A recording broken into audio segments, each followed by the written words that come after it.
Good afternoon, everyone out there in streaming content land. We are coming to you again from Nevada Partners. This is yet another one of the installments of the Tourism Business Igniter, where we are bringing together experts in the fields of entrepreneurship or finance or law or human resources to bring more content to the ever-growing list of classes and streaming materials we have that help startups and entrepreneurs grow their business and do so in a safe, profitable, and hopefully efficient way. Today, we are excited about the folks we have on our panel, because we're going to have a really fantastic discussion that's really that we think is going to be beneficial to your business in three main categories. We're going to talk about law specifically, we're going to talk about human resources, and we're going to talk about finance. So without further ado, I'd like to let the guests introduce themselves, and then we'll circle back and have our discussion. Thank you. Hi, good to see everybody. My name is Patience Crowder. I'm a new member of the faculty of the law school at UNLV, Boyd School of Law, where I am launching the Economic Justice and Small Business Clinic. I should check in. How long of an introduction do you want me to give? You're doing fine. Okay. So the clinic is one of several clinics that we have at the law school where we work to provide free legal representation to folks in certain types of client certain types of client profiles. So we have an immigration clinic, we have a survivors' rights clinic, and the clinic that I work with is focused on transactional law. So if you're a small business owner and you've ever asked yourself, should I stay as a sole proprietor? Should I form an LLC? Me and my students can help you figure that out, and we can help draft the paperwork and file it with the Secretary of State. If you're with a nonprofit and you're wondering what does it mean to be a director or on the board of directors of a tax-exempt organization, we do board governance trainings and can help navigate those spaces as well. So our goal really is for the students to learn about this type of practice with me, but to provide this type of community service to folks who otherwise don't have disposable income for market rate legal services. Hello, my name is Tiffany Ward. I am the CEO and founder of InspireWorks HR Solutions.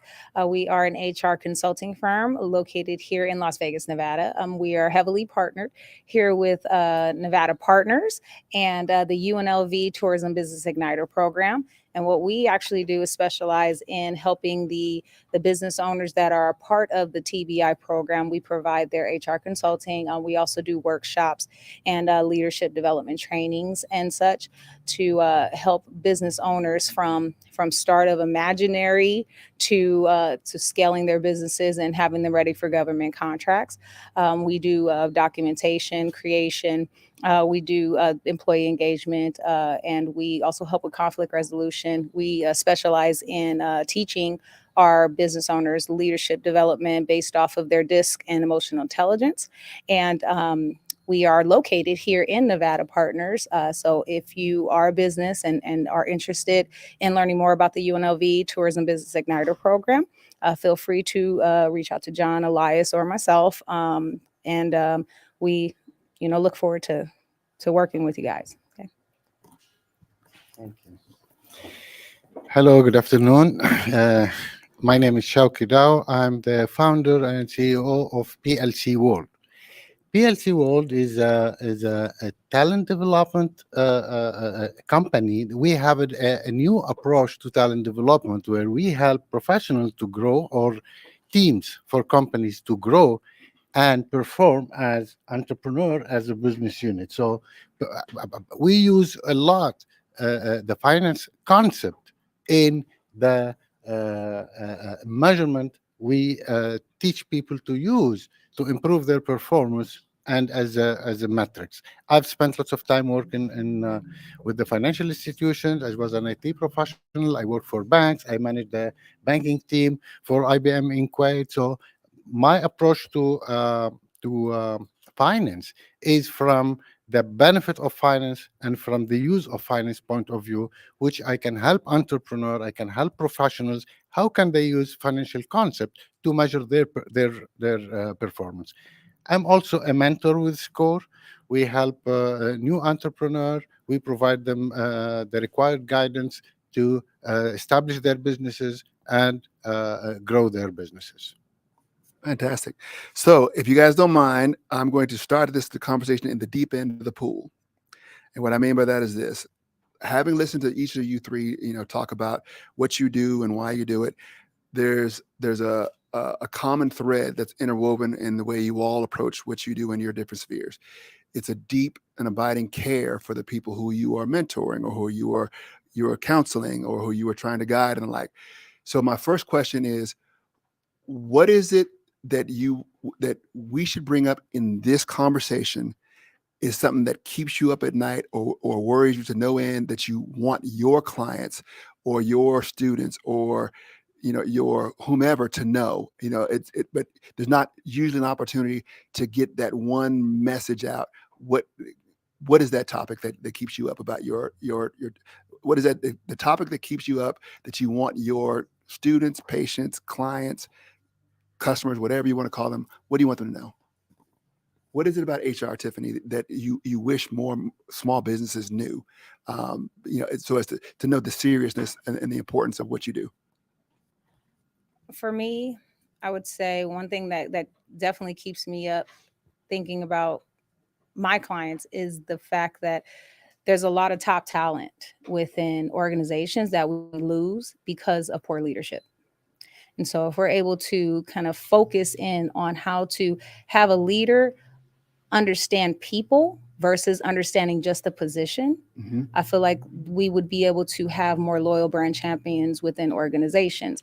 My goal is to be able to help business owners understand their people so well that they're willing to invest into them for the long term, not just being there for a year or 2 years. What about having those 15-year celebrations, and that they go into retirement with a small business? You usually see that with a government entity, and that is because their leadership has been performing at a level to keep them there. And sometimes, even though, yes, salaries do make a difference as well, but when someone is really invested in an organization as a whole, they stay. Right. And they're wanting to see them be able to grow. So what I would like to definitely focus on is understanding people management, Right. and understanding employee engagement. Okay. Patients? So I have two sort of constituencies, as you pointed out, John: students and clients. But I think I have the same answer for both, which is the importance of planning and building infrastructure.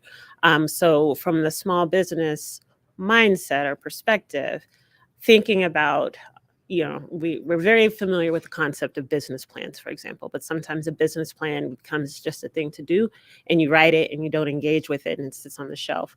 But there's so much that is important for success that comes out of giving yourself the time to plan and to build infrastructure, and your safety net, that I think it's really important to set that time aside to do that. And sometimes we think that this opportunity is the only opportunity we're going to get to do a thing, and we skip so many other steps just to be able to get into the storefront, for example. Right. And so the idea is really give yourself the time to plan, so that you can be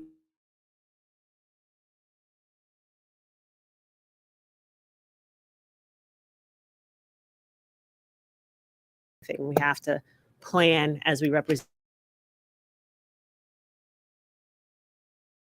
The main thing I find, like with our client, that people, two things. First, people, even like most talented people, they don't have the concept of measuring what they are doing.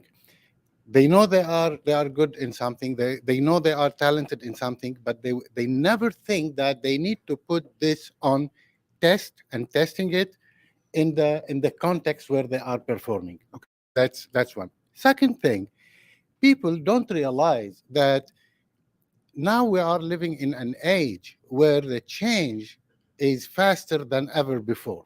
It's not enough that you are good about in something today.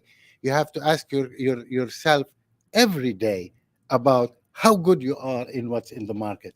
Is the market still demanding the same skills, or the market is asking for other skills? Now, on organizational level, there is like a huge team who apply this to the performance of the organization itself.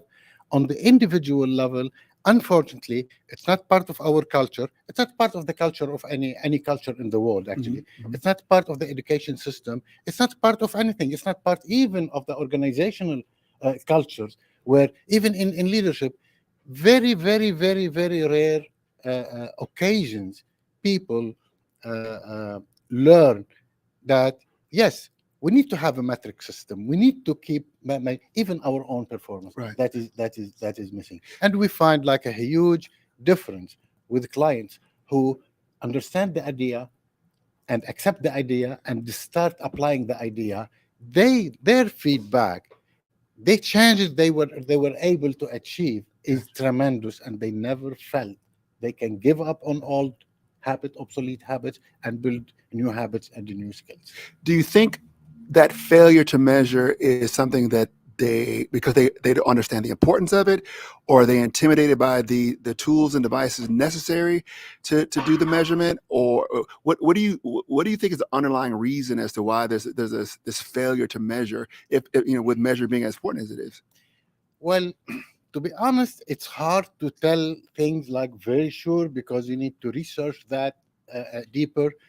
But my observation, the main reason is the absence of the idea from their mind. They don't Gotcha. think they It's need not in their to mind's manage. eye. It's not. Second comes, they don't know how. And Right. we don't know how, actually. This is something like we're building, we're learning. In PLC world, we developed a model, a talent development model, that uses this practice where we have like 5 stages that you can apply them on a team in our organization, or you can learn this and build your own process. And we still can't put our finger on, well, this is the best way to Right. measure, because it varies from one to another. But I'm quite sure and confident to say the most critical reason behind that is people don't think about continuous measuring of Right. themselves. Right. Yeah, they So- don't think about that. Thank you for that, because I'm going to kind of build on what you bring up here. Those glaring misunderstandings. I'm going to ask you both about what you see as the most glaring misunderstanding that people have about human resources, or the most glaring misunderstandings about what people might have about the law and what it means to their business. Tiff, would you expound on that? Most glaring misunderstandings about human resources that you encounter, that you're consistently having to work through and try to educate and elucidate the importance of? For me, one big misunderstanding that I see is people thinking that HR is going to be only when you're like pretty much getting called to the principal's office. You're getting a write-up, something's wrong. Right. There's an issue, but it's more so HR is not only there for that. It is also there to also help you and be engaged with the organization for your voice to be heard. Where the opportunity to be able to come in on behalf of you and speak to and be the moderator and the mediator towards if there is any type of conflict, if you are feeling unsafe, if you are feeling unsure of what your rights are as an employee. But we also protect the business owner as well, to make sure that they are doing the proper protocol, to make sure that you are either well kept, well taken care of as overall as an employee. So a lot of people think that when they're talking to HR, it is because I'm getting into trouble, I'm probably going to get fired, I'm probably going to get let go, or even when there is like an investigation or such, they're automatically assuming that they're going to get fired. No, it's so we can make sure that things are being looked at in a non-biased way, not to be able to be just on the side of the owner. Right. So first thing I should say, I feel obliged to say I'm not here as a member of the Nevada State Bar, and nothing that I'm saying should be construed as legal advice. This is all information.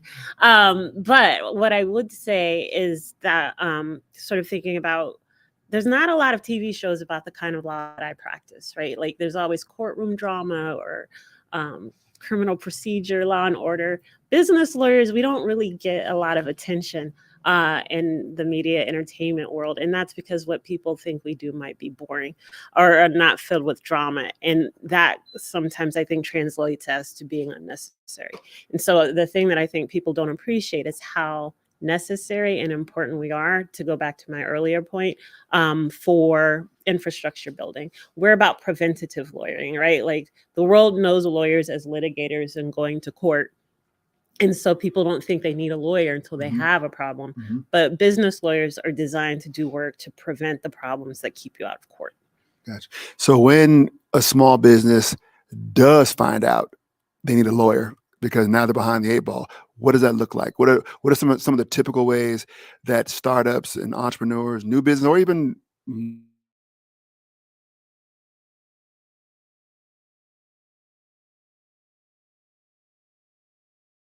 guide them? What does it look like for them? Is a big one. HR and employees. So people don't always appreciate the distinctions between working with an independent contractor or hiring an employee. Or they don't understand the responsibilities that come with working with people who are employees. They don't always understand how they can accidentally form a partnership if they haven't really talked to each other about what their ownership agreement should look like. They don't understand tax consequences. They don't understand the responsibilities of themselves as tenants versus what a commercial landlord might require or what the commercial landlord should be doing. So it really sort of just depends on getting into relationships with not having an appreciation for the expectations of the parties in that relationship. Gotcha. I'm going to pivot that same question to you, Shauki. What does it look like in your experience when a startup, new business, entrepreneur, or what have you, has gone weeks, months, or years without an accountant, and then they find out, oh, good God, we should have had an accountant weeks, months, or years ago? What does that look like? Well, my experience and my observation, actually, all the business, they don't hire an accountant unless they get in trouble. That's what usually happens. Right. Because people don't have, like somebody said earlier, like they're good in something and they decide to go into business. And they don't realize that managing business and dealing with business is a totally different expertise that they lack, because probably management and business management and management in general, I think the one thing that if you ask like the 7 billion people on earth, they will tell you they're good at management, right? So people don't look at management as an expertise. Everyone thinks that he knows how to manage. Ain't that the truth? Yeah, and people don't understand the dynamics of management and what does it mean. And now having the expertise of the finance in place, or they think, okay, we can write the numbers, we can do that. And sometimes even for legal things, people, but legal is a scary thing, so that's why they may go to find a legal. But when it goes to management, that's why people overestimate their capabilities. Gotcha. In that. And some people get in trouble. Some people don't know that they are in trouble unless like something big is happening. Right. And many, I know cases, many that they could not survive the situation because they found themselves under so much trouble that they decide to kind of like cut their losses to save the pressure, to maintain the pressure on themselves. Gotcha. So a lot of businesses, they, the startups, they'll start with QuickBooks and handle the books on their own. When, to your mind, generally, I'm not going to hold you to specific, whatever, but when, to your mind, is the point, the breakover point where you say, listen, you've got to graduate from QuickBooks to an accountant?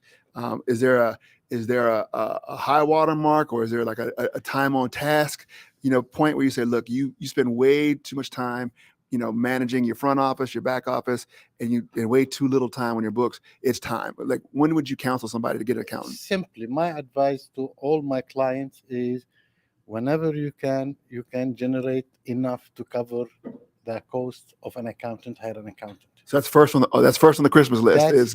That's get yourself an that's accountant. Standard advice. Because why people don't go to accounting? Just to save some money. Yes, they think they know, they think they can use computers very well and use Right. QuickBooks. Right. But and even some people, they went with QuickBooks for like a couple of years or 3 years, and then they found out they have missed a lot because they didn't know how to They plan. calculate the interest incorrectly for Yeah. an expense. Yeah. Because part of the financial management or part of the accounting is the planning.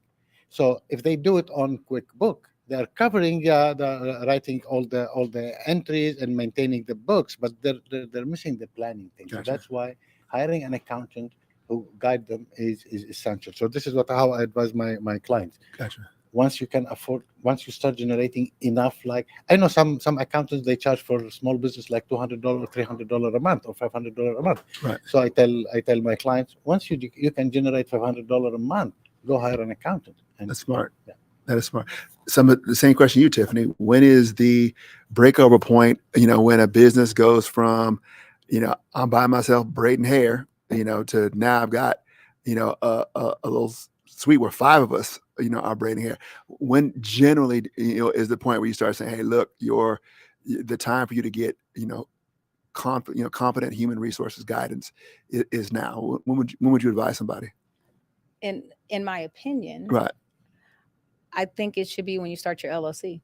Okay. When you start putting your documentation in place, because you need to not only make sure that you have your business license, but you also need to have certain checklists. You also need to start putting positional contracts together. You need to start putting job descriptions, not only for what what the people that will be working for you looks like, but what does your position look like for you in your business? Gotcha. And what would you like to see when it is time for you to be able to start working on the business instead of in the business? What does that look like? Succession planning, making sure that you are having your mission and your vision statement, your business plan, all of those things HR can be able to help you with. Gotcha. And you won't have to be able to do everything alone. Now, the great thing is that there are a lot of free opportunities, such as SCORE, such as you can also sign up for the UNLV TBI program, where you can be able to have some of those services be provided to your business. But I feel like it's from the formation of the business is when you should have some form of a component, an HR component within your organization that starts you off on the right foot. Yeah. And I'm going to pivot the same question to you, Patience, in that we know that it's a given that that any new business should access legal resources, particularly the ones if they're, free or low cost resources. So first question is, would you name some of those resources that a brand new startup could access to get started? And then secondly, when to your mind is the time when they need to graduate from free legal resources, to maybe retaining, an actual, legal representation? So my go-to recommendation for free legal services is Nolo Press, NOLO Press, and they do a lot of sort of DIY. They make a lot of startup information accessible for entrepreneurs, I think. So that's a good recommendation. The second part of your question is a little bit more tricky, because I would always say if you can get free legal services, stick with it as long as you can. So it's not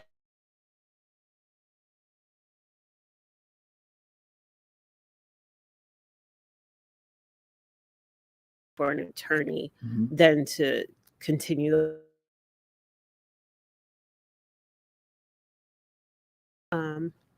Generally speaking, you are increasing your own liability when you put a product or a service out into the world, particularly when you're doing that and you're charging money for it. So the more frequently you do that, the more liability can be associated with what you're doing. So it's in folks' best interest, I think, to speak with an attorney, free or not, when the activities that you're undertaking have increased liability with them. The other piece of that's important is to just make sure that you feel like you've protected yourself from liability from an insurance standpoint. And that's a different question, but it's like, how frequently are you doing business? How much revenue is that generating? And is it sort of to the way that you presented it earlier, do you have enough money for like an hour's worth of consultation with a lawyer? If it's not free, to just make sure that you're headed in the right direction. So I have less of a threshold, Mhm. but it's really about like how much liability are you creating by doing your business, providing your service, and how do you protect against that? So if you do access say like the free legal resource, will at some point somebody at that legal aid center say, hey, look, you're about ready for going by basically what you're describing? Because my takeaway from what you're saying is I probably shouldn't rely on my own instincts as to when I think I need an attorney. Would I be able to rely on someone at the legal aid center or NOLO saying, hey, look, you're doing enough business, you need to transition? So Nolos is a series of books that might give you some guidance on when you should talk to a lawyer. Generally speaking, if you're doing entity startup, right, and you're at a service that's talking to you about should you have an S corp or an LLC, they disclaim right away that they're not a lawyer, and you should consult with a lawyer to make sure that you have a good choice of entity decision. Now, sometimes you know enough to know you can form an LLC that you don't necessarily need pay a lawyer to do that. But if there are two of you, two members, then it gets automatically more complicated, right? Because now we're talking about the interest ownership of two people, and that's potential dispute. So maybe that's a good time to talk to a lawyer. But then if you're getting free legal services, that's not a descriptor of the quality, right? So if you're working with me in my clinic, for example, you don't qualify for us to be able to work with us if all of a sudden you're making $1 million, right? Because you have disposable income to go pay market rate legal services. So it's more about, if you've got the money, then, pay someone to do it and let other folks who might not have the money take advantage of the free legal services. But the other piece of that, though, to your question, John, is me and my students, it's me and 7-8 students. So we're not a high volume legal firm. So if you need something quickly, that's also when you would pay, Right. right? Because we're in this for the education of the students and the benefit of the clients. But we're not going to be able to, unless it's an emergency or already working with you, turn something over immediately in 2 weeks, because that's not our educational model. So it's a very, I hate to, this hopefully is the most lawyerly answer I give on the panel today, but it's very gray facts and circumstances in terms of when someone, but the short answer is sooner than later. Okay. All right. So I'm going to do it's kind of a story time or case study as it is. Imagine for a moment, or recall rather, your palm to the forehead moment where your client did something that was just egregious, boneheaded, something. Describe that incident, but then I'd like you to describe further the thinking that got them into that bad decision in the first place, if you wouldn't mind. Yeah. Palm to the forehead moment. Yeah, I have very very good example to explain, And the thinking that got them there too, and how they got there, the thinking that tripped them up. yeah, I have a client who was in trade importing some goods and sell them, and what happened is he was able to sell like certain quantity per year. He has like certain ratio per year, and was only serving one territory, and his business was going steady, growing very slowly, but was kind of stable. Mm-hmm. So he relied on only because he didn't want to spend if he want money, or he didn't know that he should consult with more expertise for some reason. He decided to go to increase the scale of his business. Okay. And he opened the market in other two territory, and he tripled his importation. Mm-hmm. And the market has changed quickly. Mm-hmm. And he couldn't sell the containers that he imported, like I think 4 folds of the quantity he usually import in 4 a times year. as much. 4 times more. And suddenly in less than a year the business stopped growing, and he lost lots of money, and he Right. was on the verge of bankruptcy. Actually, he survived the situation. He was able to survive the situation. It took him enough time, but it absorbed him, and it consumed his business actually for a while. I think the mistake he has done, he just overestimated how his capacity in analyzing the market, in analyzing the case, and he tried to grow the business relying only on one factor, the steadiness of his in the territory that he was serving. Mhm. He didn't understand maybe that different territory, they may have different demographic, they may not have the same thing. Relying on only historical data in today's world is not enough, because the Is that market a is common changing. error? Is that a common error still? Is that a common error that people commit still? Well, there is in psychology, in social psychology, there is the turkey effect. You The know who what the effect? turkey effect is? Turkey effect. Okay, The no, turkey. please explain. Okay, a turkey was bought by somebody and put in the cage, and the turkey was fed every day. So the turkey started writing his memory that every time, every day, they provide him food. Every day they put him in the sun. So he was living a perfect life. So he kept a diary of what's happening every day, and he has an outlook, developed an outlook that life is beautiful Right. until November came, Right. and he was slaughtered. So suddenly, that ascending graph, and Right. so that happens in business, Okay. of course. And this is why it's important to consult with an expert. Now, I know the cost for small business, mainly for small businesses, the cost is a serious concern, and they wouldn't go for like small thing. Sometimes they close the eye about, they know about the risk, but they just ignore the risk. It's not going to happen to us. They ignore. Why? Because if you want to go consult with a lawyer, you'll have to pay some money. If you want to consult with a loan officer, you will have to spend some money. If you want to Right. consult with the analyst, any kind of consult. So that's why small businesses struggle with that, I think. Gotcha.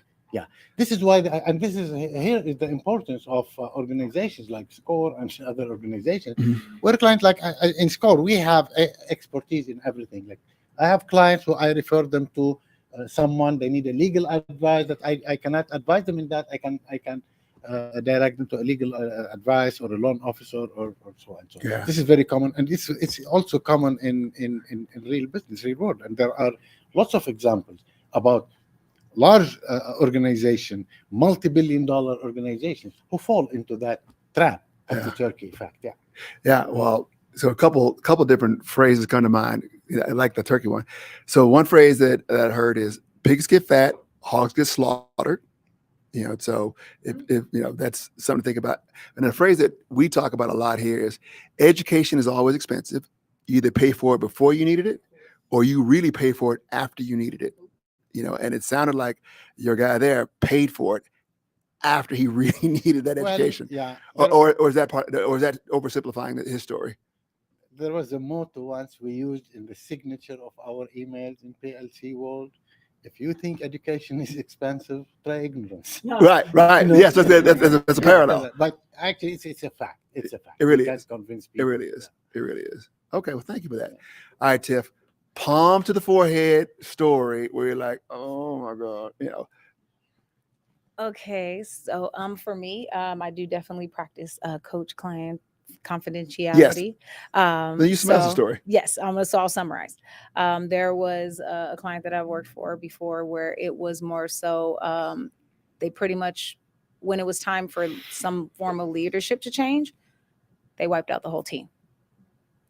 And so completely starting over with a team that they felt was best suited for the position, which in result led to them having poor customer service complaints because they were unfamiliar. The new team was unfamiliar with how the company culture was being presented to prior to. And it was poor succession planning in its entirety. So that was the more of the palm to the forehead, because as the consultant, we saw the train wreck happening, we're like, look, this is something that we feel needs to be done. And the prior leadership was on board with everything. But when the new leadership came in, it was, I feel we should go a different way because that is not what I'm accustomed to. Right. So what I would, in that circumstance, if it would have been better adaptability within the leadership, then they would have not been only been able to keep on the people that were already invested into the organization, but they would have also been able to integrate the people that they felt would have been suited for the positions, not based off of their title, but also based off of where they could have been able to lead the organization as a whole. Gotcha. So the failure to anticipate the right kind of adaptability, you'd say that is the thinking error or thinking errors that caused that, or there more to that? Yes, I actually a component of both, because I do see that, especially when you're working in the nonprofit sector, a lot of people think that nonprofits are actually ran differently than a for-profit, but they're supposed to be ran the same way. A successful nonprofit is ran like a for-profit, but the profits are going to the community, not to self. Right. And so when you see people bring in, or when you see leadership bring in things that they think are going to be more transactional versus more community oriented, that's what you get. You end up seeing those results. And then even though the community may not understand how a nonprofit and a for-profit is ran, you as the owner or you as the leader should understand that. Gotcha. And it helps if you're able to move as showing the community such, but you're still making sure that the overall mission and vision is being ran. So, Gotcha. Okay. Well, thank you for that. So Patience, same question, but I'm gonna put a caveat to it. So palm to the forehead incident, story that you saw, like, oh my God, I can't believe they did that. But I know, being a lawyer, that I can't ask you to describe their state of mind. So if you were to guess at what you thought were the thinking errors or the thinking error that caused them to have that palm to the forehead outcome, would you share one of those stories? Sure. So my examples are less about one individual situation, but two things that I see. It's not so much that my clients, these are things that happened before they became my clients. And so the first one would be not having a written contract. So many folks think it's family, it's friends, I know this person, I don't want to make this person not want to do it. I don't want to scare them. I don't want to offend them. There's just a list, all of it usually based around fear or hesitancy, but not having a written contract for whatever it is, ownership, providing a service, providing a good, that's a number one when you just kind of go. So is asking a contract with a family member just as harrowing as asking for a prenup, from your spouse to be? Probably. Right. Yeah, definitely. It probably feels that way. Because it's family, and then your aunt, grandma's going to be like, why are you bothering? We're not going to break up, I know, but yeah. Yeah. So I wonder if it feels that way, yeah. For sure. And the other piece of it is not having a succession plan. Like businesses that do, for whatever reason, have a great project and they scale up and they do really well, but then there's nowhere for it to go. So there's not really an exit strategy, or not everybody wants to go into the family business, but figuring out a way to sustain, particularly with a really successful community business, a service or good that's being provided because that original person is no longer able, or is sort of, wants to retire. And then the business itself just goes away because there was no one else to be able to take over. So is just selling the business a succession plan, or it is if you plan it, right? Gotcha. Like you find and you mentor and you train up someone who might not be in the family, but is as passionate as your baby, though. Are. Yeah. Right. So the business can stay and be successful. You hear about so many different, like from Denver, there was a gentleman who, not my clients, this is just anecdotal, but made these really awesome smokers that like everybody would come from all over parts of Colorado. And that went away from the community because no one else was trained up in the business. Gotcha. I'm talking about those sorts of things. Yeah. Okay. Well, cool. So at this time, Elias, shall we open up for questions from the audience? Can we share the mic? I can from the mic? Absolutely. Okay. And I will introduce that. We're going to take questions from the audience now, and so we will share the microphone. So if you would, if you could recall that this is Patience, Tiffany, and Shauki. So if you have a question and you want to direct it towards them, that'd be great. So E.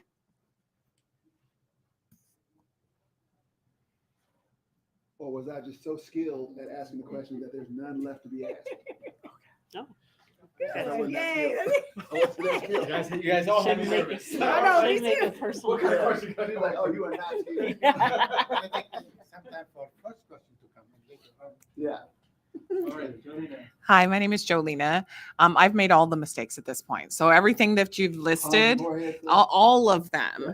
So at this point, as a small business owner, knowing that I need to make moves to rectify, we have a bookkeeper. We have a bookkeeper, so that's good.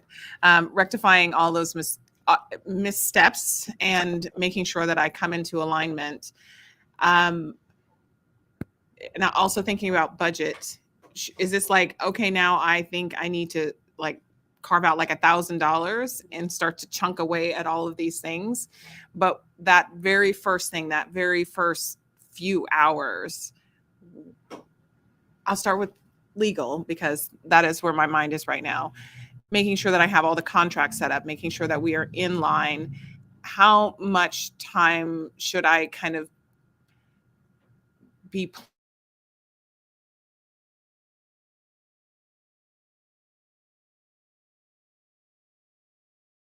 much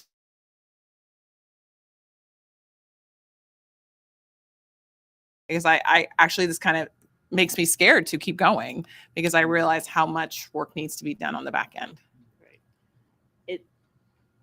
I'm not sure I can answer the question. I'm going to try. It kind of depends on what your personal strategy is for project and time management, right? And so sometimes things seem like a lot in our head because they just stay in our head. And it sounds like you have a good sort of grasp conceptually of the things that you're thinking about.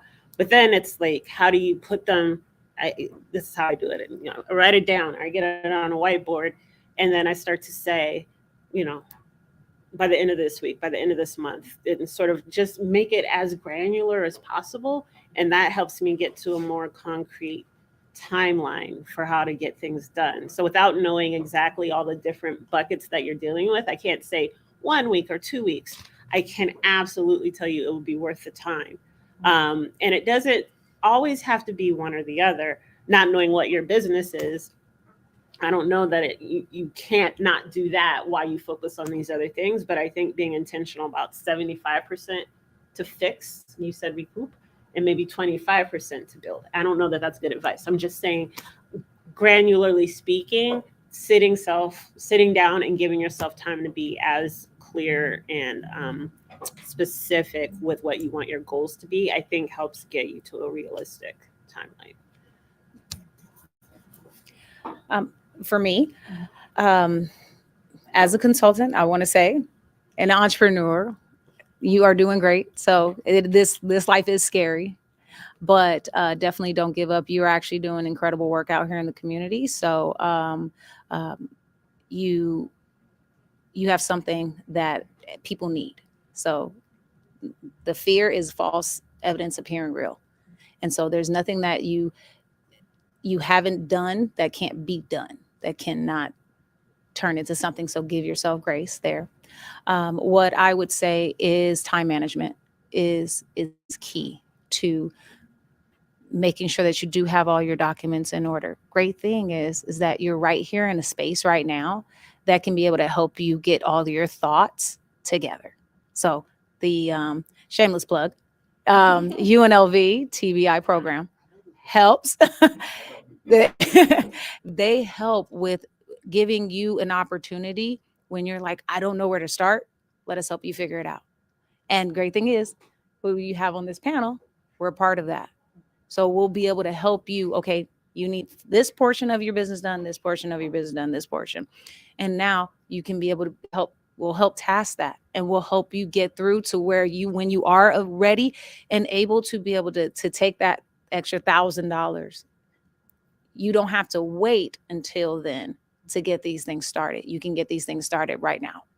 And but if you do decide, because I know a lot of us are different personality types, and if we're like, I'll just do it myself and I don't want to burden anyone or something like that, just give yourself grace, give yourself time, and make a checklist and practice the time management. That's where discipline comes in.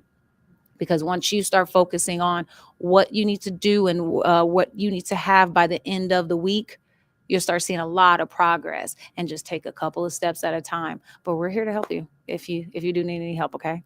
Thank you. Okay. May I ask you how long you've been in business? Technically, 9 months. Okay, very good. Technically, yeah. You're just starting. You're just starting. Yeah. Yeah.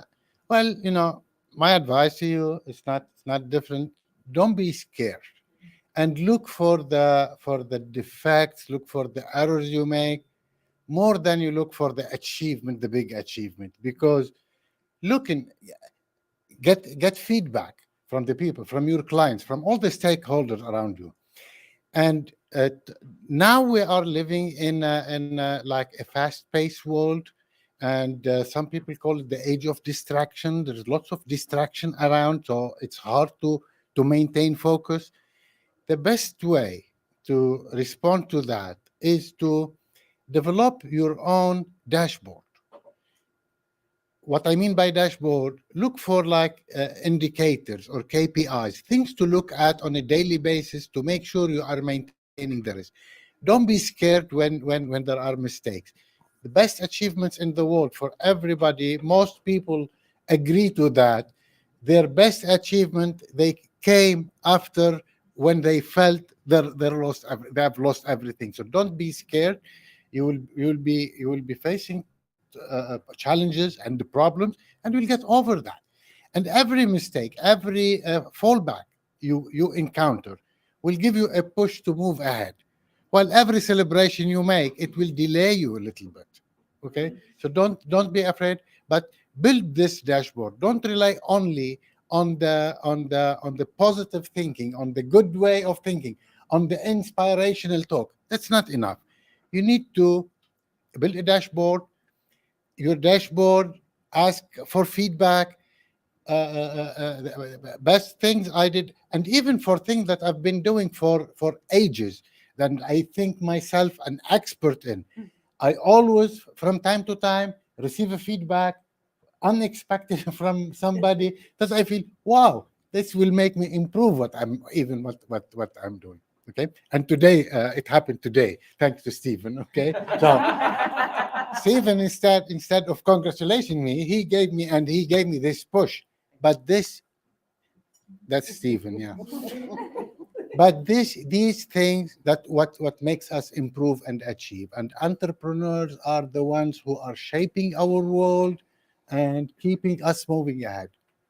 Okay, that's what I can say. Thank you. Hopefully, hi, my name is Evie. Hopefully I can word this question correctly, not sound too crazy. As an LLC, which I have an LLC, and I understand that it's a discarded entity or discarded business. Disregarded business, okay.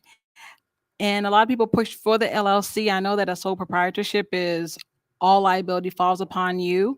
Where does the liability go towards a business versus yourself as an LLC? Sorry, I was just laughing because I saw this coming out of the side of my peripheral. Once again, I'm answering. Generally speaking. Generally speaking. I've heard it said. I am not forming an attorney-client relationship. Generally speaking, a small business owner will form a legal entity as a baseline form of asset protection, right? So sole proprietor, as soon as you start providing a good for service, providing goods or services for money. Liability shield creates a new entity that is separate from the human being owner, that will hold the liability of the business in its shell.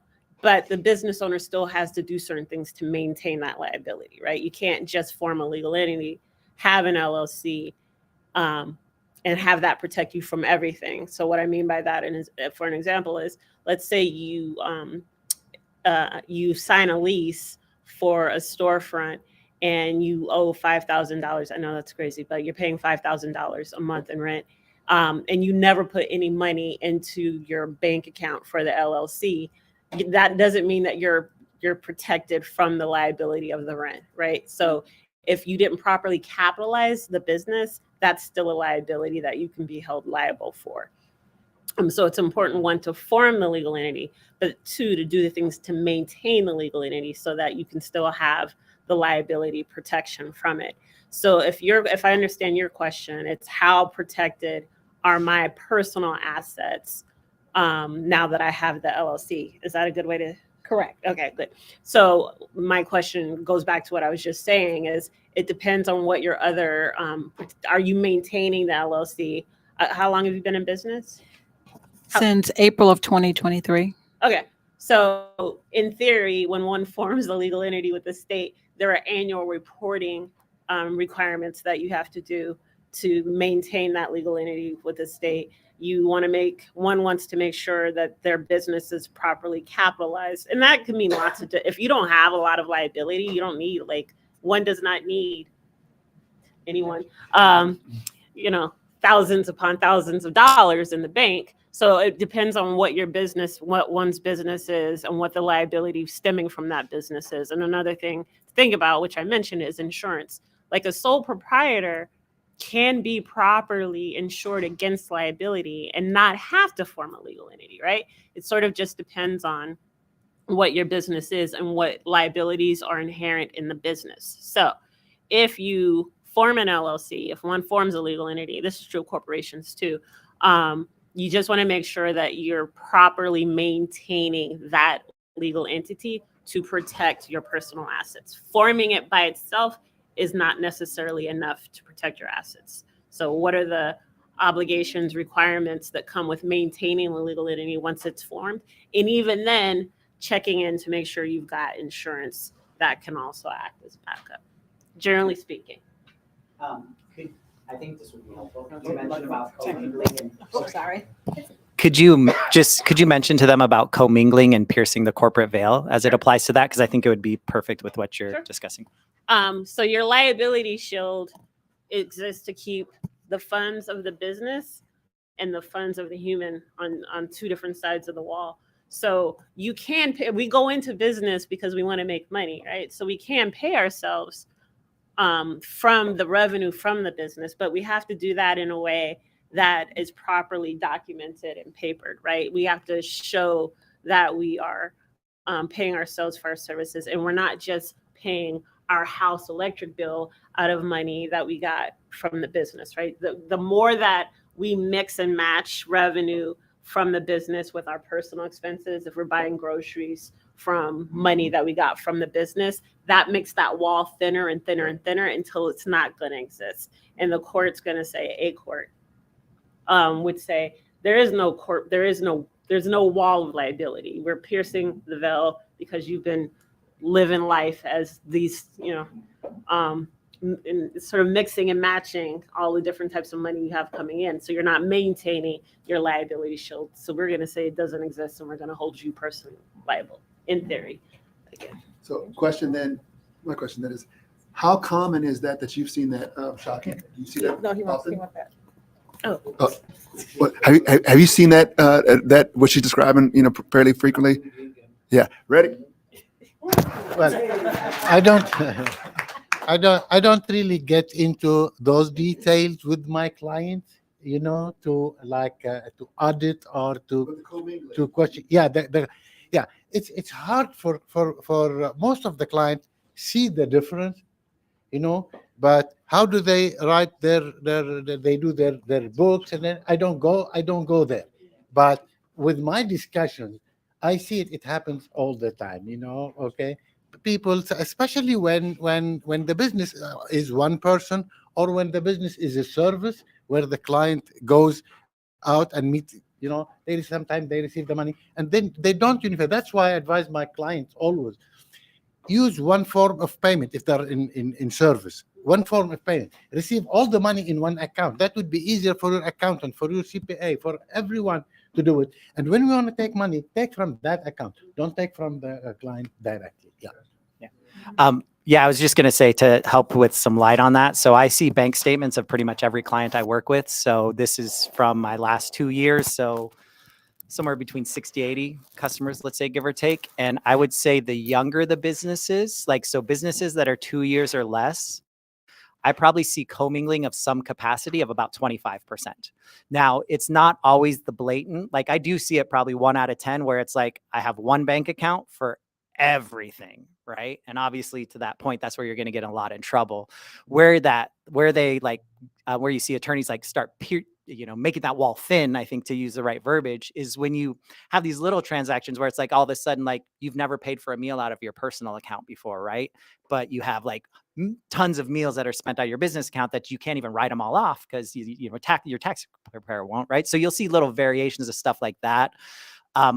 I think the biggest thing is you just got to get the paperwork for it. And that's what you guys are preaching about, right? There's nothing wrong with having a personal loan under your personal name paid out of your business account, as long as you have a lease agreement from your business to you personally and you're leasing your vehicle to your business, right? So I think it's all about just having that documentation associated with it. For the more mature businesses, typically businesses 2 to 5, it's even smaller. And then most businesses that I see 5 or more, I typically only see it then if they're still in that solopreneur phase, right? Once most employees once most businesses get employees, then you kind of see this switch in their mind where they're like, hey, I can't treat this as my own personal slush fund anymore. So that's just from my experience. Devin Moore, glad to hear the panel address a lot of things you guys have answered. I was thinking along the same lines as Steve when the question came up, because I know a lot of times it is very common in solopreneurs to commingle funds. And a lot of times the journey is much slower. And so you get years and years of that happening, and it becomes a bigger legal problem. And obviously the veil gets thinner and thinner, as you were saying. So a lot of times when I have marketing clients, we really, really hone in on that, because it takes a lot of the protections away that people think they have inherently.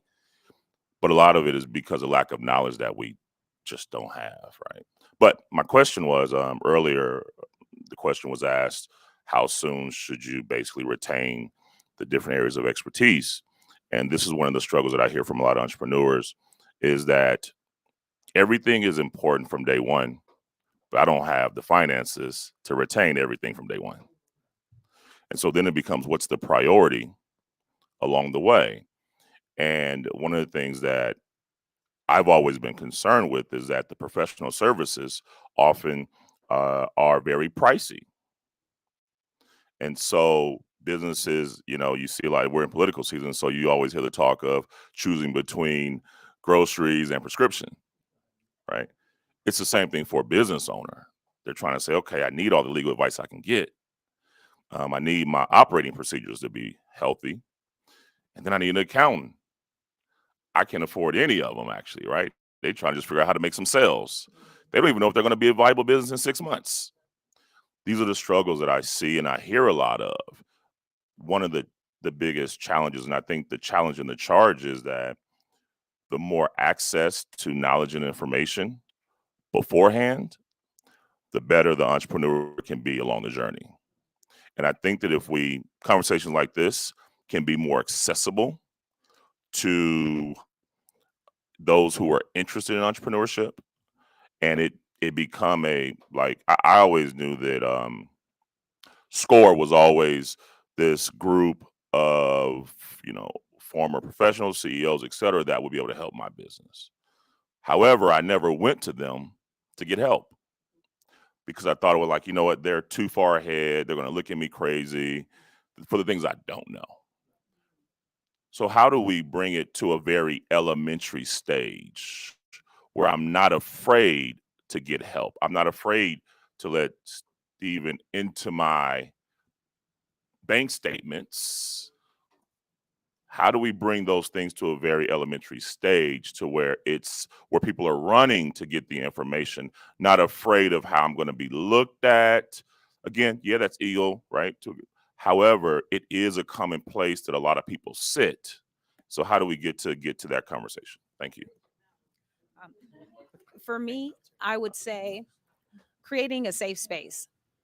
Creating a safe space for entrepreneurs to understand that there are resources out there and that you don't have to know all of the answers for your vision and your creative minds to be able to flourish.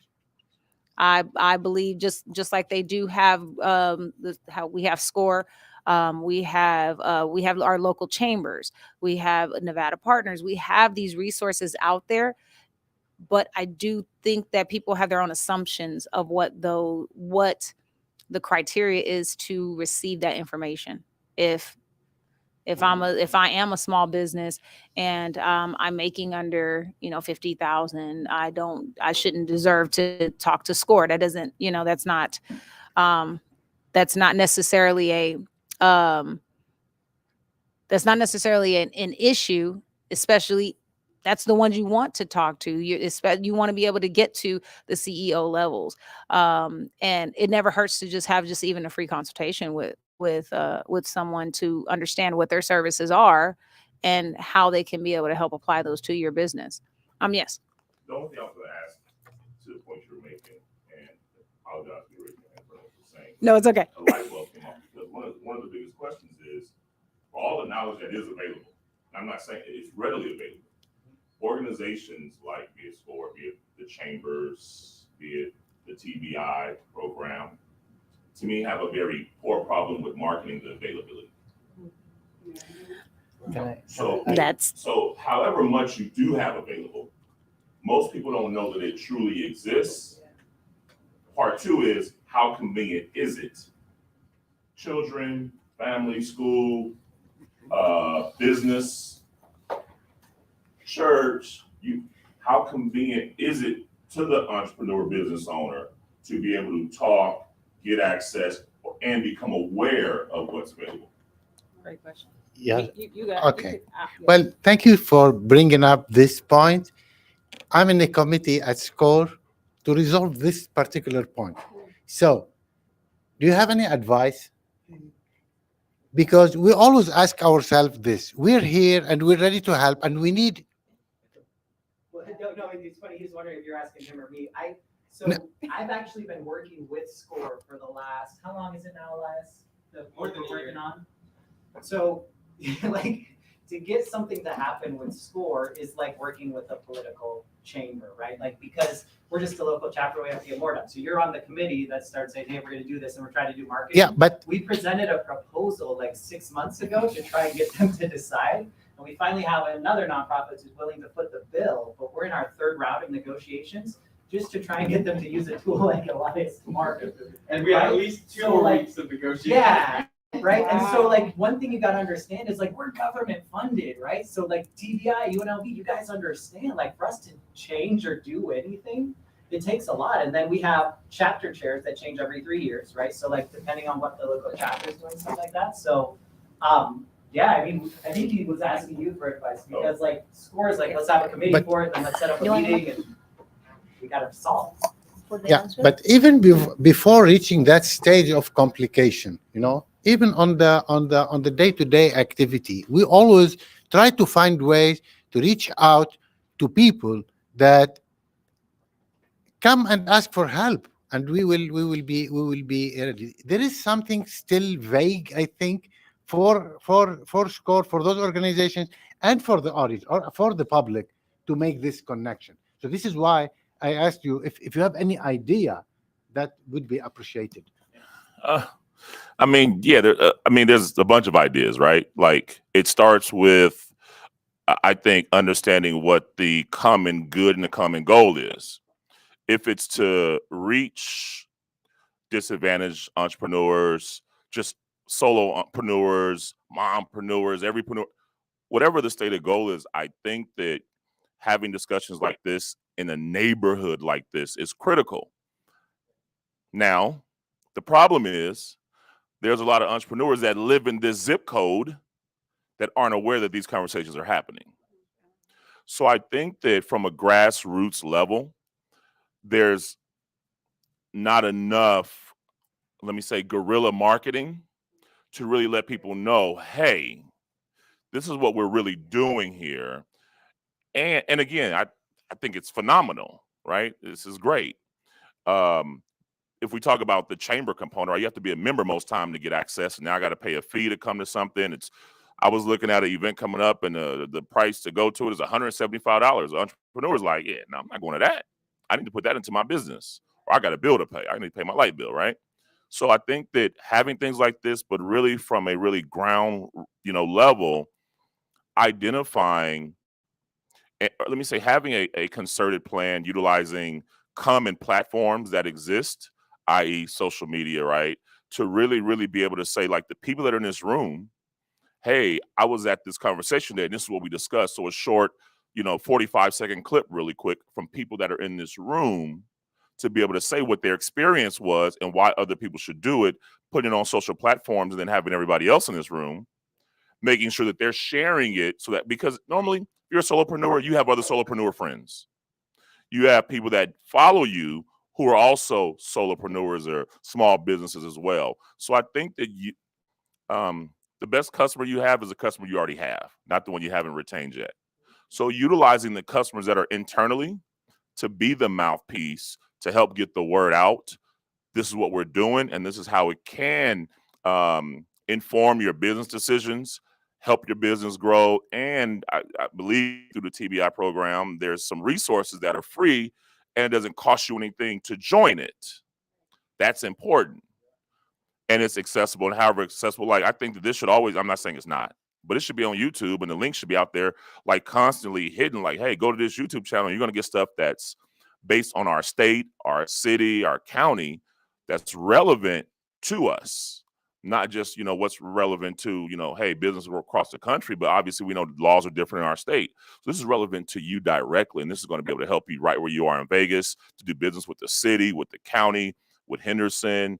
These are programs that have been funded directly for you, not just a general fund that I have to go and apply, and it's a bunch of red tape for me to get into it, and good luck with that, right? So that would be my starting point. Okay. So Elias, I have two comments to the question. So first comment is, it's a brilliant idea. I mean, it's some great insight. Second comment is, I hate giving you compliments because I'm already jealous of your voice and your hair. So those are two comments. My question then is, what would you think, because I really take it to heart what you're saying about making this kind of discussion more accessible. What would you think of maybe like a round robin where we have the same conversation, but at the different restaurants? Like, say, like a Thursday night get together powwow at your restaurant, or at Grits, or at Darla's, where this kind of panel kind of comes together, has the same conversation, but over dinner at a different restaurant. And in this way, we are making it more accessible, at least to that business, if nobody else. What would you think of that as an idea? I think you're spot on. That's the target, is to be able to go and say, look, we're going to go into the community and have these discussions where your voice gets to be heard, and you get to learn, and you get to socialize with that environment. I think those are three components that really, really will affect people's interest. And then if you get some key people that have great influence to speak up on behalf of it and to attend, Right. Because whenever you're doing something, be it any organization, nowadays, you need, I think you should have an influencer of some point to be able to help multiply the ears and the eyeballs. Because if you want to reach more people, obviously, right, and you want validity, that person is going to bring that to you. And I think the more you can have, the better, right? Be it, the urban chamber president, he's going to be there. Hey, he just wants to hear and listen too. And, people like Steve and yourself being there. And it's other people that you can get that I think will make it more attractive to come. Trina from Grits, right? Mm-hmm. Hey, she's going to be there. And you say, we're going to have 4 or 5 other restaurant owners there, and we're just going to have a round robin about. And a networking while we're at it. Networking happens while you're at it. I think all those things are crucial for it to happen. But the starting point is taking it outside even these four walls. This is like the church, right? You got a ministry of helping businesses grow. Get outside of these walls, get it into places where people will be at and where they're comfortable at, and I think it'll grow. So you the pastor. Entrepreneurial evangelizing. All right. I Hey, coined it.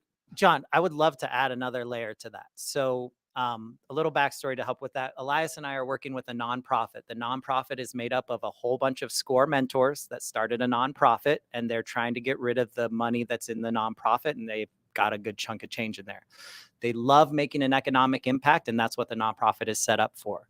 So there's a crowd here that has money. I hear you talking about a fund, right? That there's a way that UNLV and the TBI can get behind this. I will support, you tell me what you need, where we can try and create a grant for the historic West Side and go to this nonprofit to fund it and then make them go through a program or training, right? Like that's why SCORE is coming here, right? That's the reason we want to partner. Like Shaggy didn't even tell you this, guys. He emailed me. He's volunteered to teach a year-long class, like on a monthly basis, weekly basis, like whatever, if we want it here, right? And so we're trying to bring those resources here. And as you guys were talking about that, I think that there's a way we could put that all together. And if we put TBI and UNLV behind it, it's a lot easier to make that check something sizable, where I've already been creating and developing a plan. I kind of talked with this on Shaki over the phone, where one of the goals I've been trying to create is create a business academy where you've got to go through, say, a 12, 14, whatever, how many classes. There's going to be homework. There's going to be criteria. You're going to be gauged. Some people will not pass. Well, I mean, I hope everyone passes, but let's be real. Like some people ain't going to do the work. So you ain't, but when you do that upon graduation, now here's a reimbursement grant or a grant to, like, you can use this for marketing. You can use it for these costs that you need to be able to make that step up so that we can get to these individuals. So, just because we're already working with them and they love supporting what SCORE is doing, and they're the ones that are going to foot the bill whenever we can get them to agree to market and advertise for SCORE. Okay. So I'd love to work with you on that if you have interest, and we could tie it around where we're going to go to those things. So You think they got an extra couple zeros for us? I know, Yeah. I'm not gonna say what's in the coffers, but I know their balances, and there's a good amount to make. So you guys, and Lily, you had a question still too, right? Well, we'll make sure. Okay, so yeah, we'll just keep going. All right.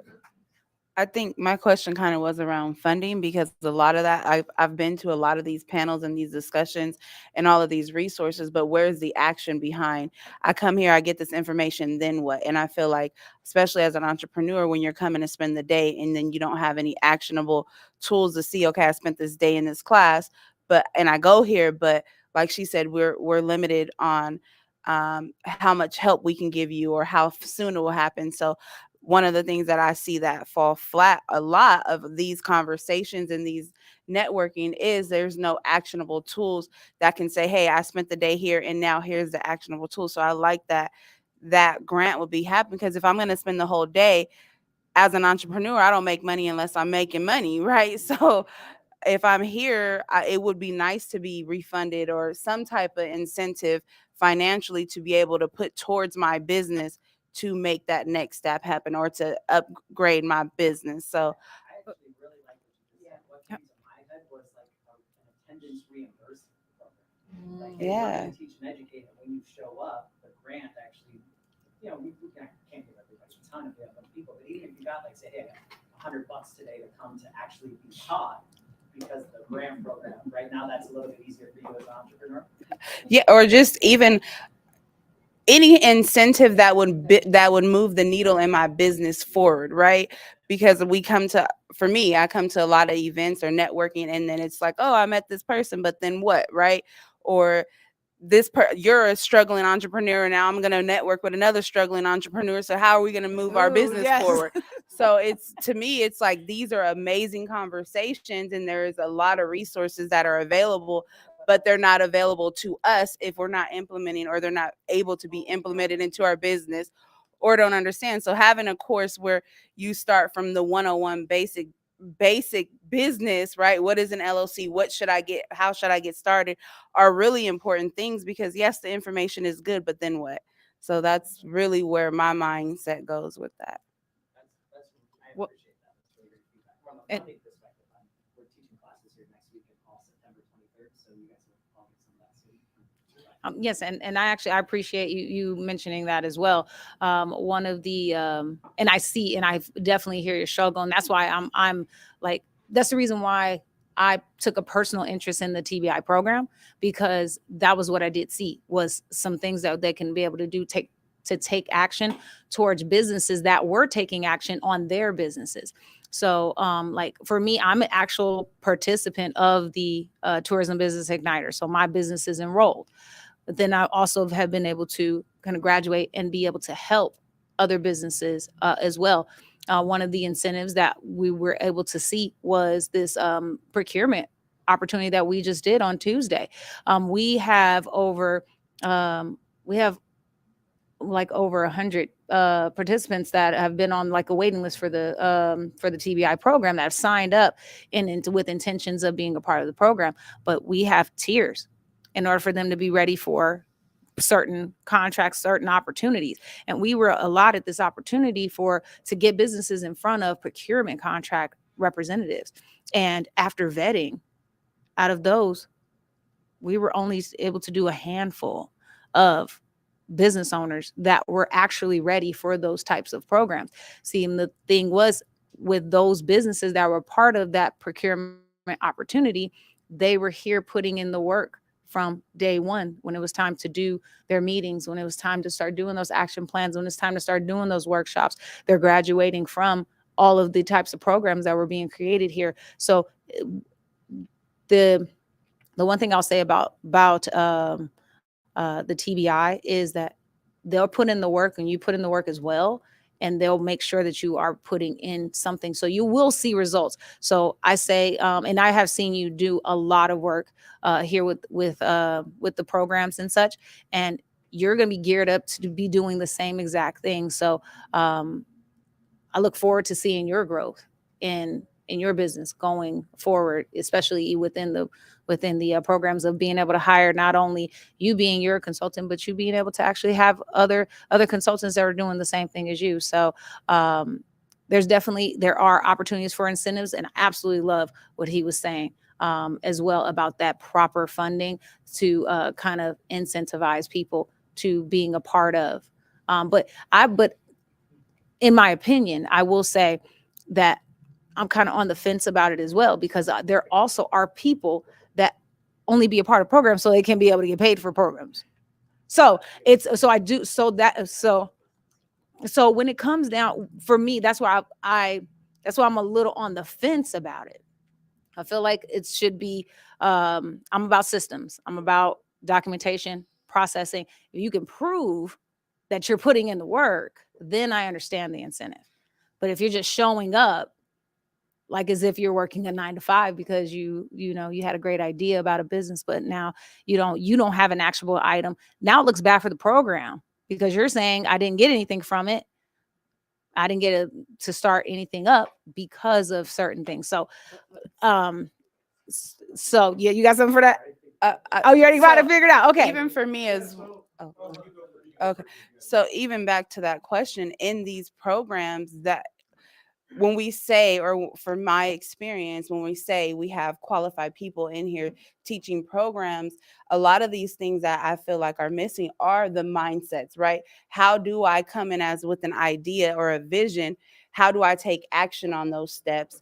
What mindset do I need to change? So there's a lot of layers that need to be facilitated in, we say, a 12-week program of these steps that you see people actually taking and implementing and using and seeing the transformation, opposed to, yeah, I'm going to come to this program, but if there's 12 layers missing for me to even get started, I'm kind of showing up because I'm hoping that somehow something clicks for me to want to take action. Absolutely. So I think in building these incubators, that we go from 101 to the next step, right? And for me, in anything, right, in business and personal development, we have to start with mindset, start talking about leadership. But there's also so many layers that people are going through outside of just trying to start a business, right? So even in these communities, the resources are not available. It takes so many red tapes, or there's gatekeepers, or there's so many in betweens to even get to, okay, I have this amazing idea and I'm a great cook and I can make these greens, but there's so many blocks in between that. And I feel like in our community, this community especially, we know how to collaborate and really use the resources that are available without the gatekeepers or without the red tape or any of that. So there's a lot of layers that need to be removed in order to implement that should be done at the same time. Just my opinion and my experience on being in the community and dealing with different entrepreneurs and even just the youth and the people in this community. I agree with you 100%. Yeah. I have a response to that, but I also know that other people had. So maybe you, sir, in the back. I want to add in something about marketing. He said about social media. I don't know how, I'm old school, so I'm thinking about boots on the ground, flyers. Maybe you said meeting at a food facility, but to me, again, I hear like it's not an outreach, it's somewhere to meet, like how we're meeting here. But how are you going to tell the people? They need to know, not just pick a place and hey, let's meet there. But how are they going to know? That's all. Oh. Well, for that restaurant, we just do personal invites.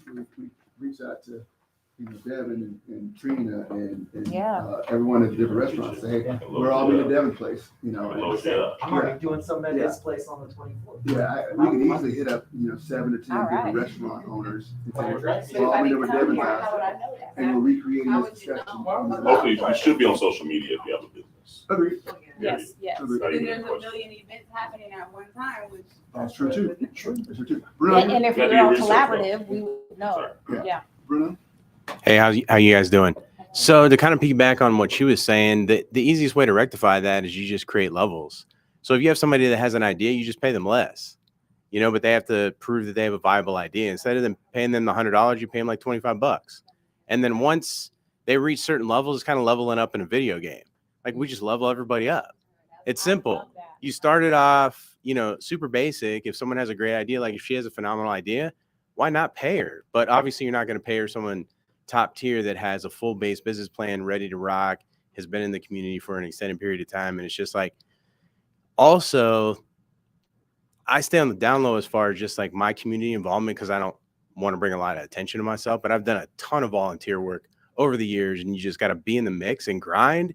And the number one way to help each other is just, if I have a service that mirrors perfectly with hers, just offer help, give up to gain on the back end, because she might know somebody that I might meet at some point in time because I've helped her. And she's just like, hey, you know what? I want to give you this referral.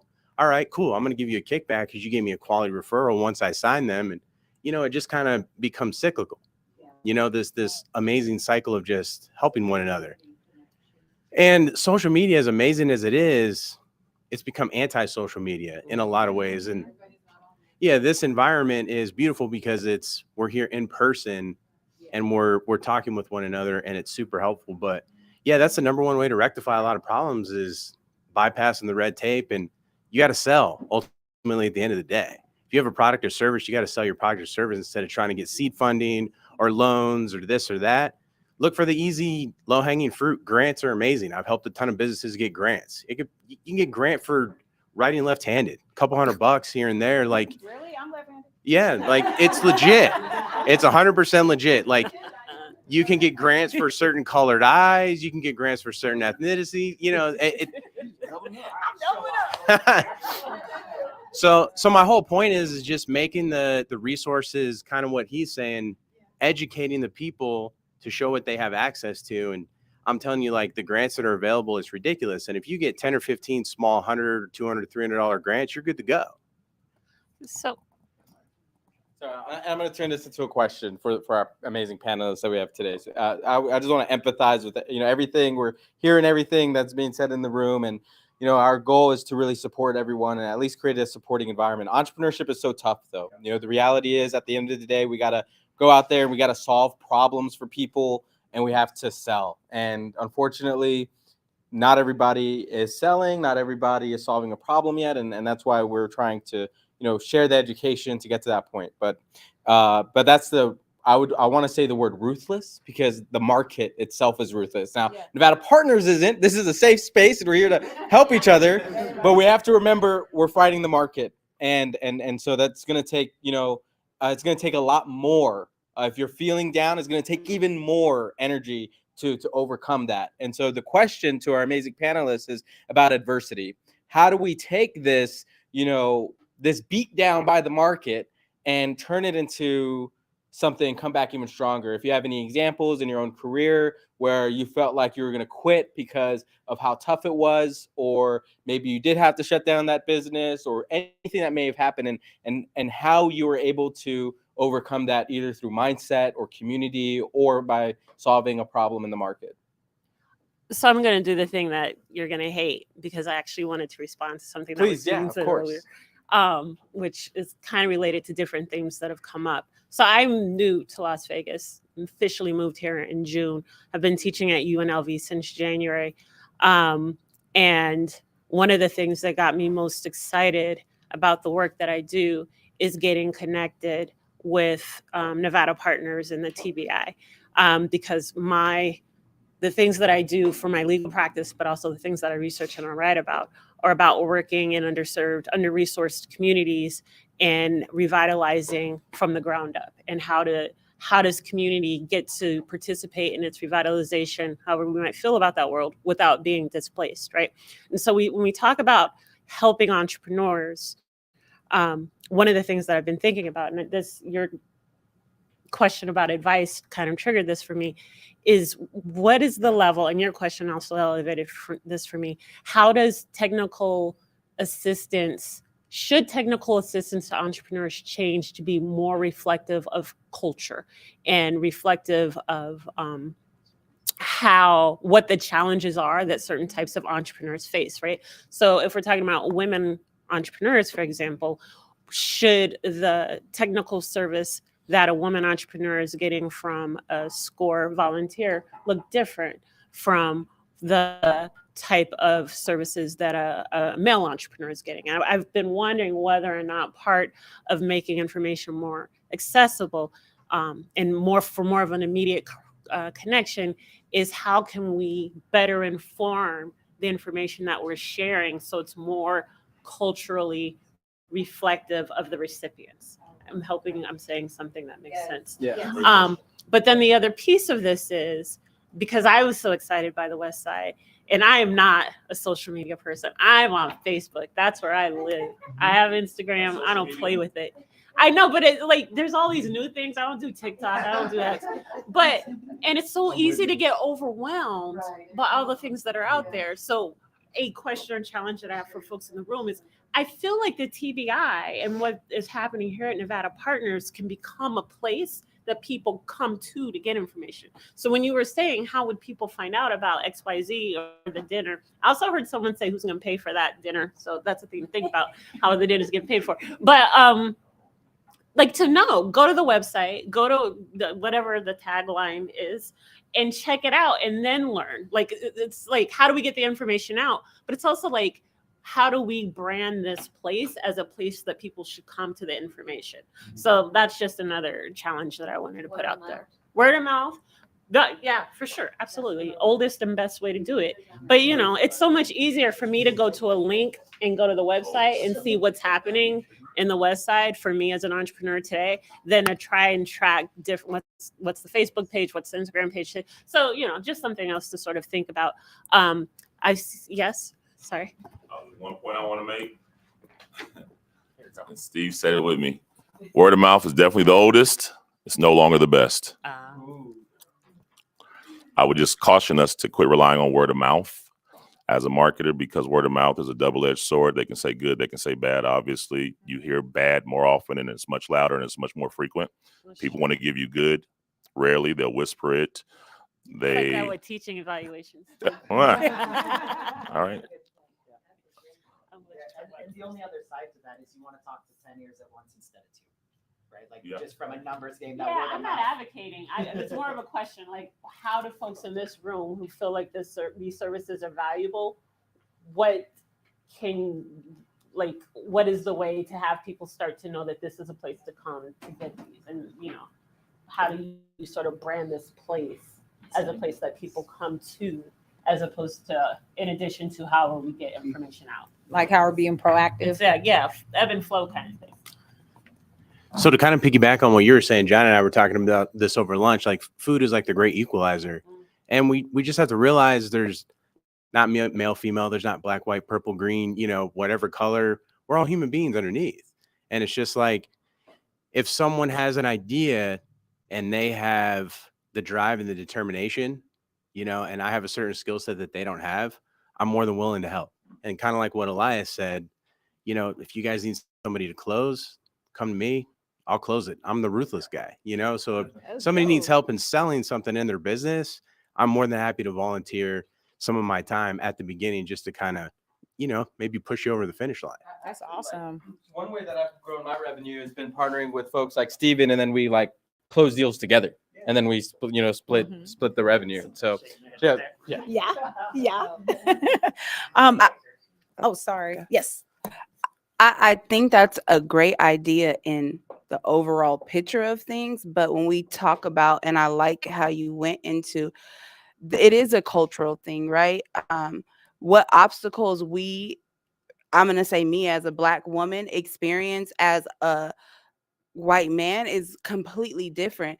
The level of support and trust and trauma that I've experienced, I'm not going to be trustworthy to go into you and say, hey, do you think you can help me?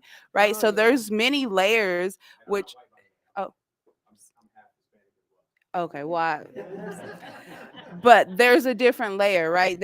There's a level of, levels of barriers, even being a woman, right? Being a woman opposite of a man, being a single mother, right? There's many layers that have to be addressed before we can say, I'm going to go even trust you, right? Or I'm going to be open to exposing my business to you just because of the way mindset and the beliefs and the community, and those layers have to be broken down. And yes, these safe spaces are amazing, but it takes time with trust and building those things as we remove those layers from ourselves, right? So that's what I was kind of alluding to. Trust is the most important factor. So That's got something too. Me and Steve was fighting over the mic. No, but this your question was excellent because I think that, and I mean, like you said, I mean, ideally, that is the goal. I think realistically, and it goes back to this will drive it home. Do all lives matter? Of course, right? It doesn't mean that Black lives doesn't matter. You can say both, and they both matter, but you don't have to say them both at the same time, right? And I think that when we understand that there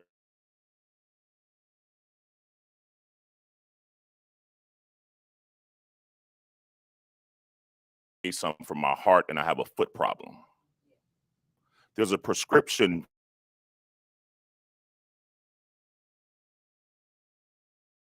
that's part of our conversation and part of our training to understand how to get through and get around it. Just because there's a problem doesn't mean we don't keep the tenacity to still go forward, but we can't ignore the problem either. I think also that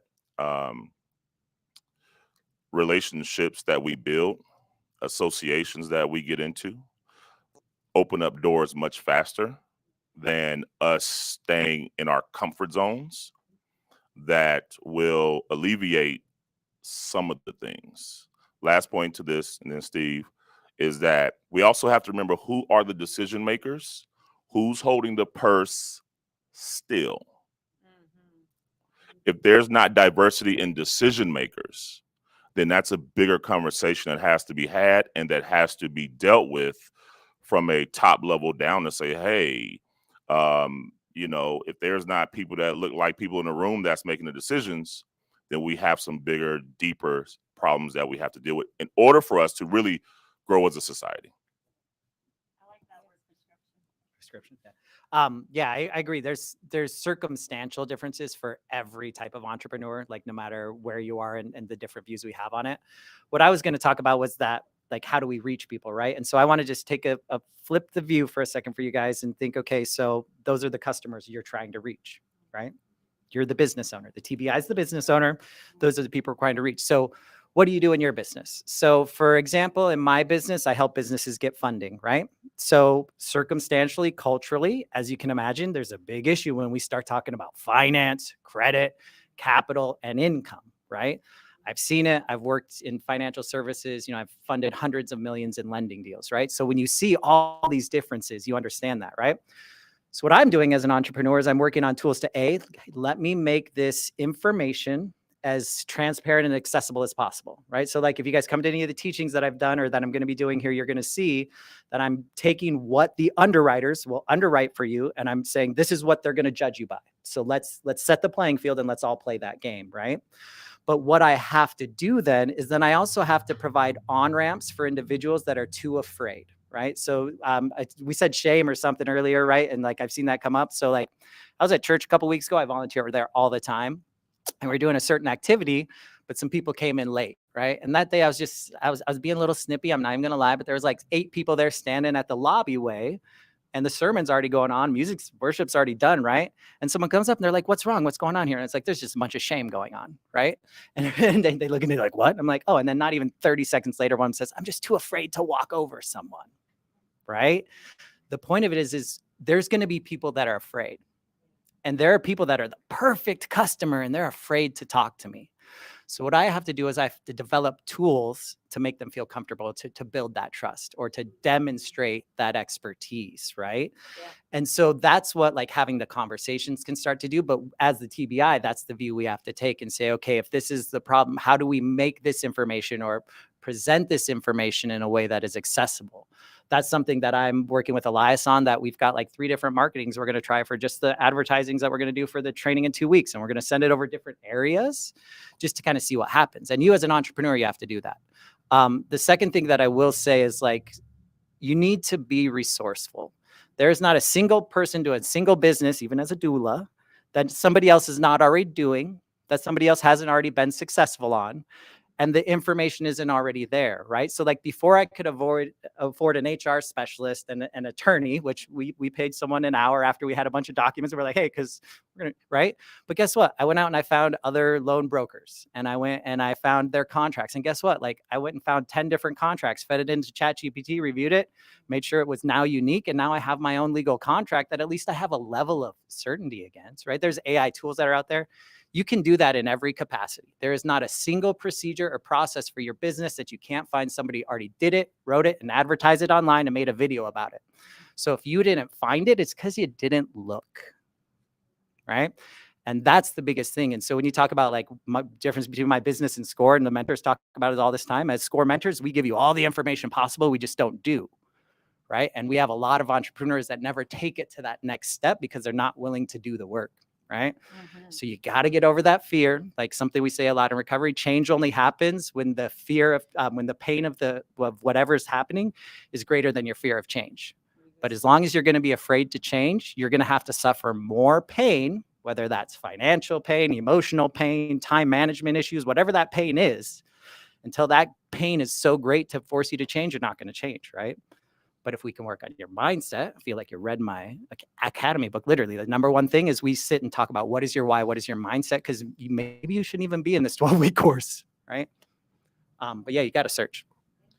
I know we're coming up on time, and I want to encourage everybody to stick around after this conversation so that we can, continue to share with one another. And, there's a lot of things that were said today, and hopefully everybody took something positive with it. And I'm going to pass the floor back to you, John, so that we can wrap out these amazing panelists. All right. Well, first of all, I'd like to thank my panelists. I mean, you guys were awesome. It was a great conversation. And let's put our hands together for the moderator.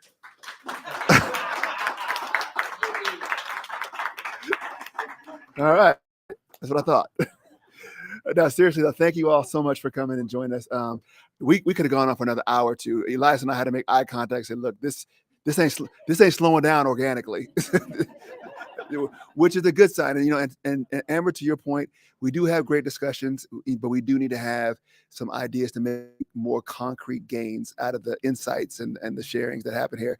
And so we need to stay on that conversation. And maybe it is getting, professors from UNLV and panelists like this to all meet up at a restaurant and round table this thing and chat it up and share business cards. And, who knows? but we do need, to your point, to find a second gear, from this really good start we're getting. But thank you all so much for also being an incredible audience.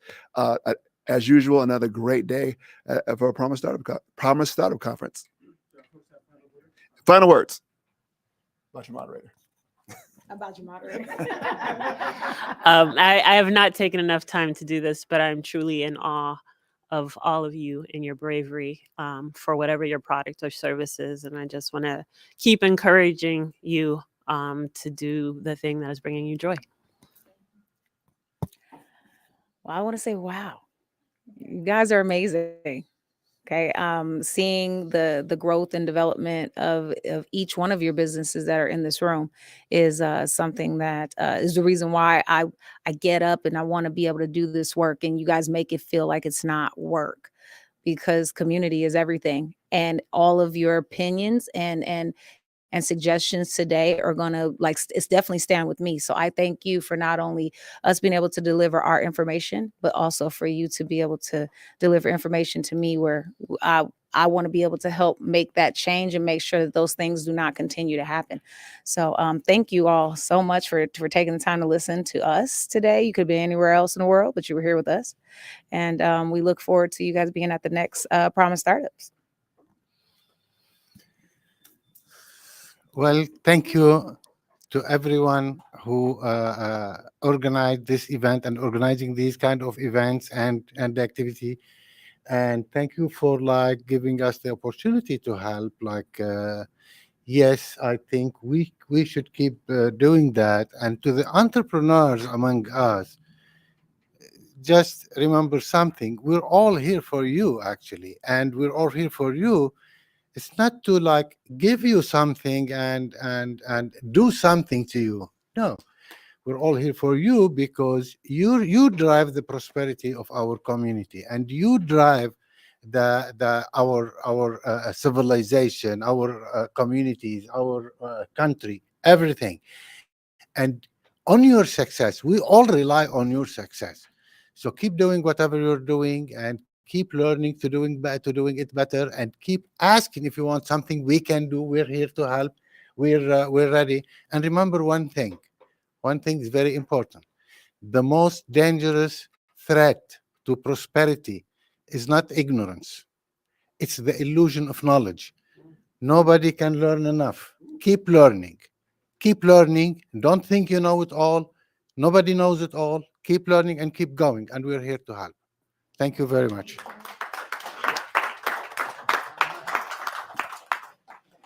And thank you to John.